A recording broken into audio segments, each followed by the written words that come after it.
Bonjour à tous et bienvenue sur ma chaîne, j'espère que vous allez bien, heureuse de vous retrouver pour une nouvelle recette, une nouvelle vidéo. J'ai le plaisir de vous proposer aujourd'hui un cheesecake, un gâteau, un dessert magnifique aux fraises, facile, simple, rapide à réaliser.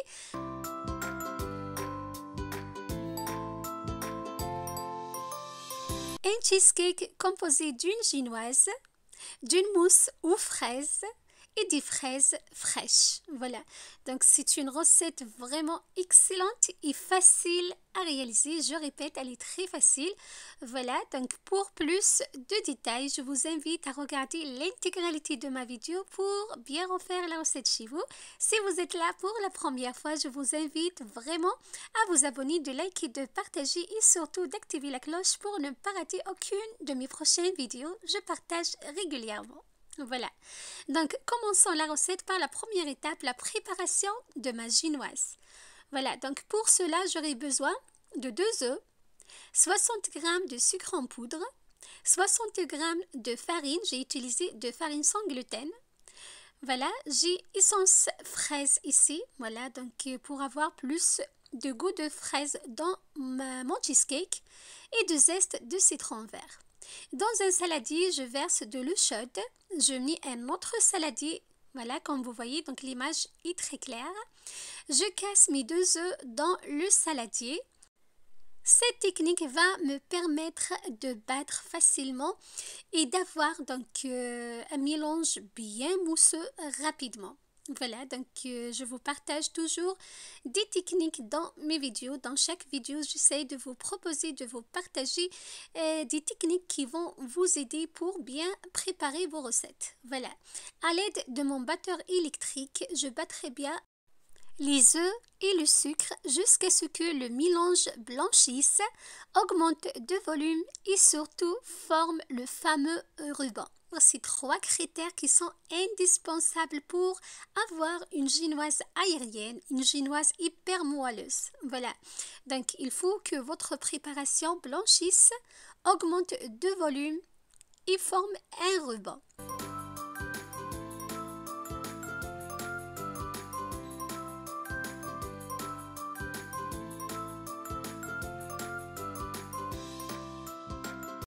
Mon mélange est bien prêt.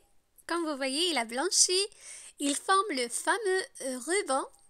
Voilà, je râpe le zeste d'un citron vert pour bien parfumer ma génoise.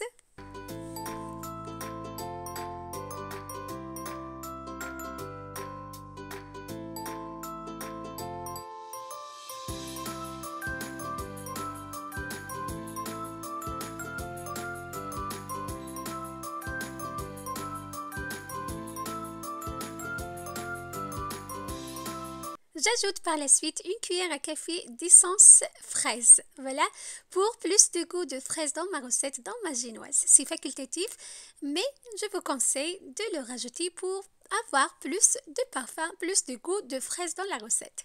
J'ajoute ensuite donc la farine en la tamisant. Bien évidemment, je vous conseille toujours de tamiser la farine avant de la rajouter à votre préparation pour avoir une génoise aérienne, une génoise sans grumeaux. Je mélange par la suite à l'aide d'une spatule de bas vers le haut pour bien incorporer la farine à ma préparation. C'est très important, voilà, pour garder l'aspect mousseux de votre préparation, de votre génoise. Donc, il faut bien mélanger délicatement de bas vers le haut.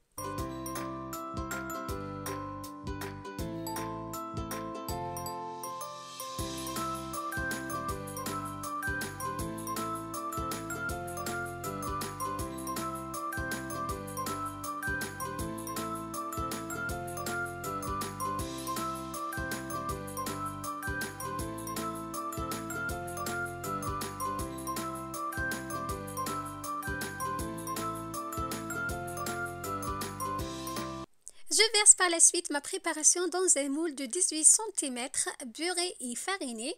J'ai utilisé toujours de la farine du gluten pour bien fariner mon moule de 18 cm. Voilà, donc le four doit être préchauffé préalablement à 180 degrés.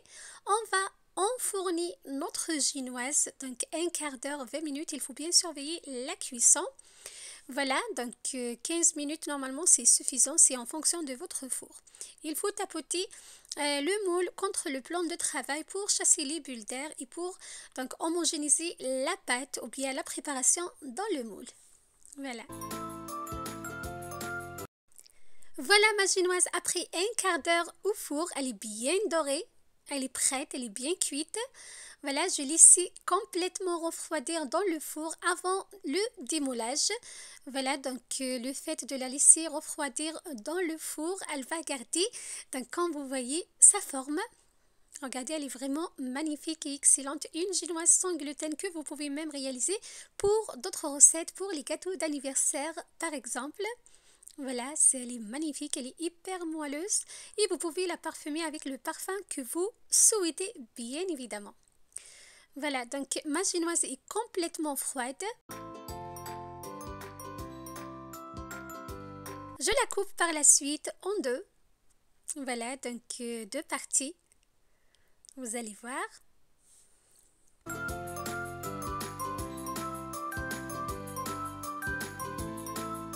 Voilà, regardez ma chinoise, elle est magnifique, elle est hyper moelleuse, elle est aérienne, bien cuite, comme vous voyez. Passons directement à la deuxième étape, la mousse aux fraises. Pour cela, on aura besoin des fraises. Bien évidemment, vous choisissez la variété que vous souhaitez pour votre recette. Voilà, on va les laver très bien. Donc, il faut bien laver les fraises et les équeuter par la suite. Voilà, je vous conseille de bien les laver avec de l'eau froide. Voilà.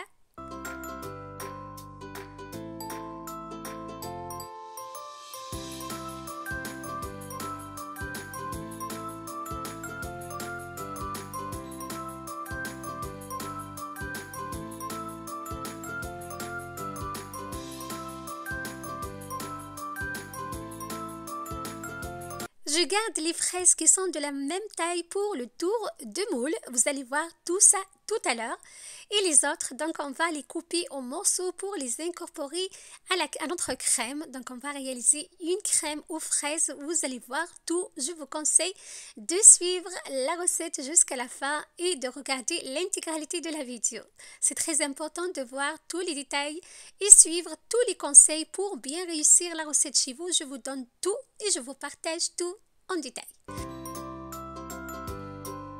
Je coupe par la suite les fraises en deux. Voilà, chaque fraise, on la partage par deux comme vous voyez. Voilà, on va faire le tour dans notre moule. Voilà, c'est une recette vraiment excellente et magnifique, pleine de goût, surtout si vous aimez les fraises. Voilà. Donc, je coupe, je réserve de côté. Regardez, là, c'est les fraises qu'on a coupées en deux. Ici, c'est quelques fraises pour la décoration. Et là, c'est les morceaux de fraises qu'on va mixer pour avoir la purée de fraises qu'on va incorporer par la suite à notre mousse. Une fois mes morceaux de fraises sont bien mixés, je verse directement la purée de fraises obtenue dans une casserole. J'ajoute 30 g de sucre en poudre. Je mets sur un feu moyen environ 5 minutes. Donc il faut mélanger et remuer pour bien dissoudre le sucre dans la purée de fraises. Voilà.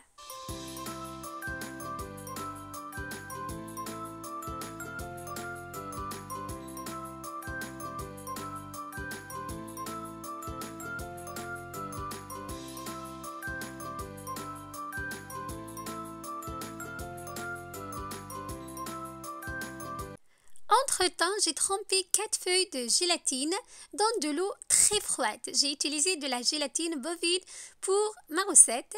Je les trempe dans de l'eau très froide. N'hésitez pas à mettre l'eau au congélateur un quart d'heure pour ne pas perdre les qualités gélifiantes de votre gélatine. Vous pouvez même rajouter des glaçons s'il faisait très chaud dans votre pièce, dans votre cuisine.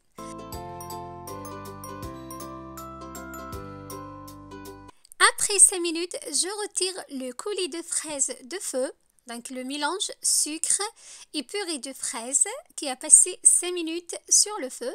J'ajoute la gélatine bien essorée. Je mélange très bien pour dissoudre la gélatine dans le coulis de fraises et j'attends que notre préparation redevienne à température ambiante. C'est très important. Entre-temps, je monte les 250 ml de crème liquide à 30% de matière grasse en chantier.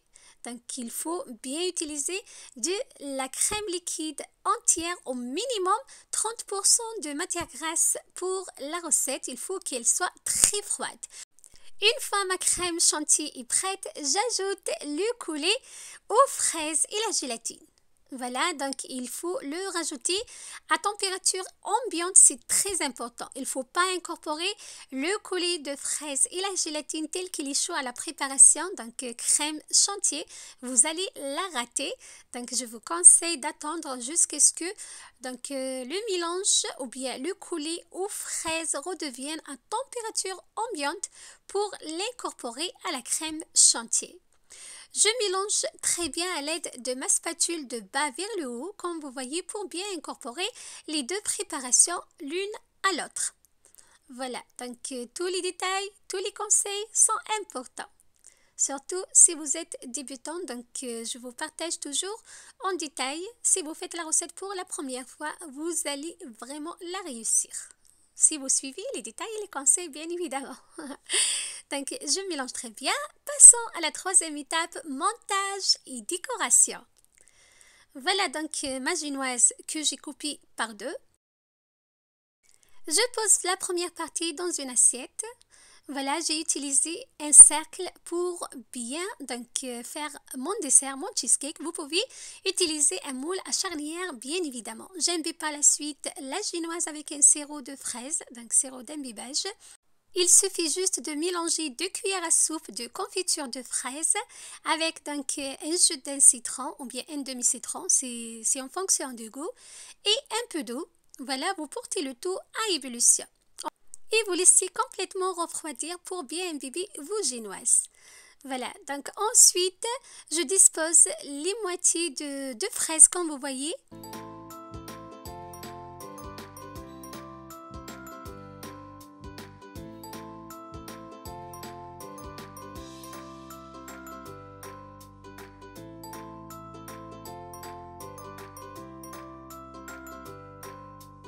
Je verse par la suite la mousse aux fraises. Donc, on a préparé ensemble à base de crème chantier et le coulis aux fraises et la gélatine. Voilà, j'essaye de bien étaler à l'aide de ma raclette.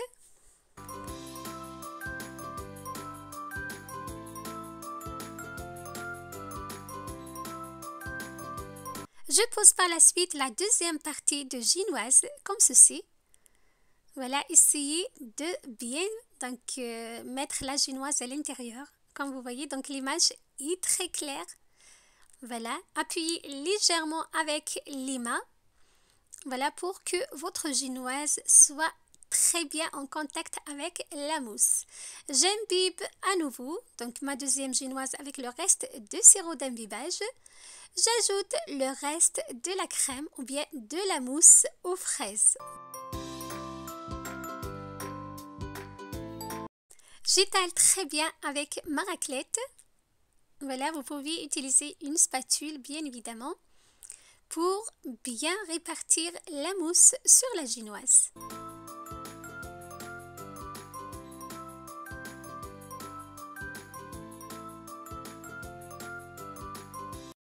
J'ai mis le reste de la crème dans une poche à douille. Je décore comme ceci.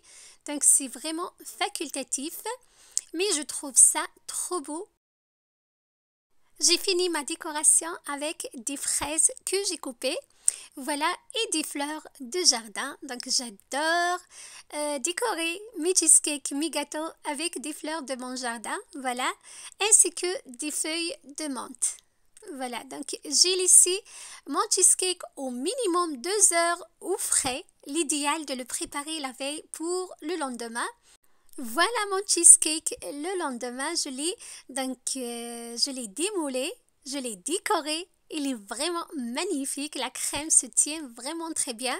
D'ailleurs, je vous conseille de réaliser le cheesecake la veille pour que donc, la génoise s'imbibe très bien et vous allez obtenir un cheesecake hyper moelleux. Donc, la génoise va être hyper moelleuse et une mousse qui se tienne très bien. Voilà donc mes conseils pour bien réussir la recette chez vous. Vous décorez bien évidemment à votre goût, à votre convenance. Je vous conseille donc le contour, comme vous voyez, j'ai décoré avec la bouche à douille. Mais au moment de démoulage, j'ai galéré. Voilà, je vous conseille de décorer le contour après démoulage. Voilà, donc là, je vous coupe pour que vous voyez la texture. Regardez, donc c'est un gâteau, c'est un cheesecake vraiment excellent.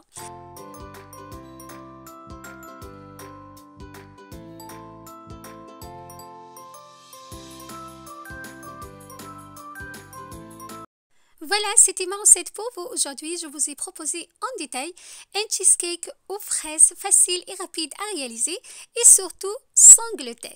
Voilà, donc j'espère que ma recette vous aura plu et que vous allez la réaliser chez vous. J'attends vos commentaires, j'attends vos retours. Voilà, donc prenez soin de vous et à très bientôt pour de nouvelles recettes, de nouvelles idées. Bye bye!